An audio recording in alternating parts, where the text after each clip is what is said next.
ஓம் நமச்சிவாய.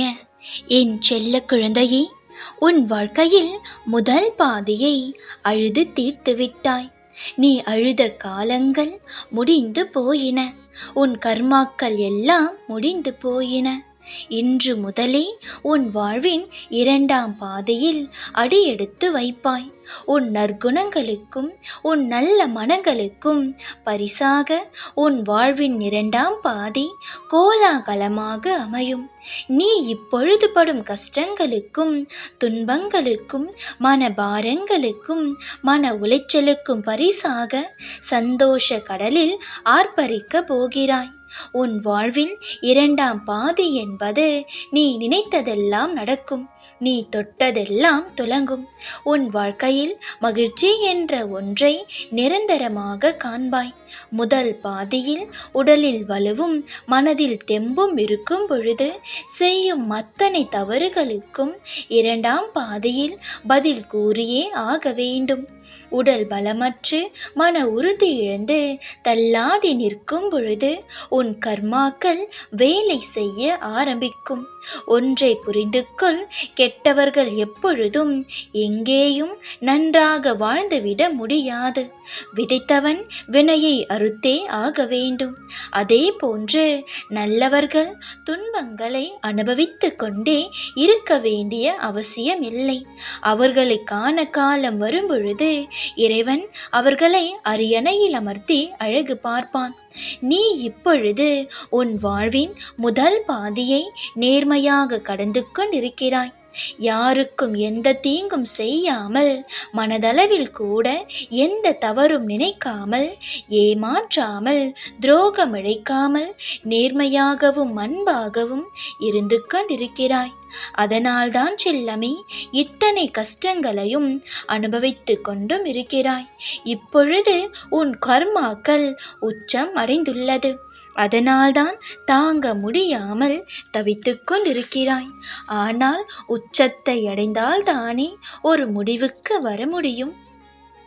ஆம் செல்லமே, நீ அழுத தீர்த்த உன் காலம் முடிவுக்கு வந்துவிட்டது. இனி உன் வாழ்வின் இரண்டாம் பாதையில் கோலாகலமாக வாழப்போகிறாய். உன் மனம் நிறைந்த வாழ்க்கை உனக்காக காத்திருக்கிறது. நீ தெரிந்தோ தெரியாமலோ செய்த கர்மாக்களை இத்தனை காலம் அனுபவித்து கொண்டிருந்தாய். இனி வரும் உன் எதிர்காலத்தில் நீ செய்த புண்ணியங்களுக்கான பலனை சந்தோஷமாக அனுபவிக்க போகிறாய். மனம் விட்டு பேசக்கூட ஆள் இல்லாமல் தானே தவித்து கொண்டிருக்கிறாய். நான் நாள்தோறும் வந்து உன்னிடம் பேசவில்லை, உன் மனதிடம் பேசிக்கொண்டிருக்கிறேன். உன் மனதிற்கு அத்தனை நெருக்கமானவன் நான். என் அருகாமையை உன் மனம் இப்பொழுதுமே கூட உணர்ந்து கொண்டுதான் இருக்கிறது. என் குரலை உன் செவிகள் கேட்டு கொண்டுதான் இருக்கிறது. இதோ இப்பொழுதுமே கூட மனதார இதை நீ கேட்டுக்கொண்டிருந்தால் ஆத்மார்த்தமாக உன் விரல்கள் என் விரல்களை பற்றி கொண்டுதான் இருக்கிறது. இப்போது கோர்த்துள்ள இந்த கைகளை ஒருபோதும் விட்டுவிட மாட்டேன் செல்லமே.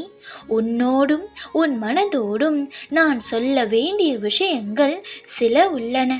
அவை யாரிடமும் அனாவசியமாக வாக்குவாதம் செய்யாமல் இரு. கோபத்தை தவிர்த்துவிடு. தலைக்கு மேல் ஏறிவிட்டால் அடக்குவது கடினம். நிதானமாக முடிவெடுத்து செயல்படு. எனது அனுமதியோடு நீ செய்து கொண்டிருக்கும் பணி எதுவாக இருந்தாலும் அதிலிருந்து நீயாக விலக நினைக்காதே. தேவையில்லாமல் உன்னை நீ குழப்பிக் கொள்ளாதே. என்னை கேட்காமல் எந்த முடிவையும் அவசரமாக எடுத்துவிட வேண்டாம். அனைத்தையும் நான் அறிவேன். எல்லாம் நன்மைக்கே என்று எனது நாமத்தை உச்சரித்து கொண்டே இரு. என் அவதாரம் என்பது ஒரு முறை மட்டுமல்ல, நொடிக்கு நொடி நான் அவதரித்து கொண்டுதான் இருக்கின்றேன். எவர் நினைத்தாலும் என்னை தடுக்க முடியாது. எல்லா இடத்திலும் நான் ஜீவித்து கொண்டுதான் இருக்கின்றேன். உன் மனம் உடைந்தால் அதை தேற்றி விடுவதும், நீ விழுந்தால் உன்னை தூக்கி விடுவதும், உன் ஆசைகள் எண்ணங்கள் என எல்லாவற்றையும் சீர்படுத்தி அவை எல்லாவற்றையும் நிறைவேற்றுவதை தவிர வேறொரு வேலையும் எனக்கில்லை. எனவேதான் நீ வேண்டும் என்றாலும் வேண்டாம் என்றாலும் நான் உன் பின்னாலேயே சுற்றி கொண்டிருக்கிறேன். உன்னை பாதுகாப்பதே எனது அவதார நோக்கம். நீயே வேண்டாம் என்றாலும் நான் உன்னை விட்டு விலகப் போவதில்லை. உன் மனதை சரி செய்து உன் ஆசைகள் எல்லாவற்றையும் நிறைவேற்றி உன்னை மகிழ்ச்சியான முகத்தோடு பார்க்கத்தான் போகிறேன். அதை செய்வதற்காக மட்டும்தான் நான் இருக்கின்றேன். உன்னை மகிழ்ச்சியாக பார்க்கும் வரை, வாழ்வில் சந்தோஷங்களை நிறைக்கும் வரை இந்த சிவனின் வேலை ஓயாது. இப்போது என் அவதார நோக்கத்தினை புரிந்து கொண்டாயல்லவா? இனிமேலேனும் கவலைப்படாமல் இரு. இனி உன் வாழ்வில் ஒவ்வொன்றாக சரி செய்து தருவேன். உன்னை காப்பாற்றி சுகப்படுத்துவது என்னுடைய வேலை. நம்பிக்கையோடும் சந்தோஷத்தோடும் இருப்பது மட்டுமே உன் வேலை. நம்பிக்கையோடே இரு. ஓம் நமச்சிவாய.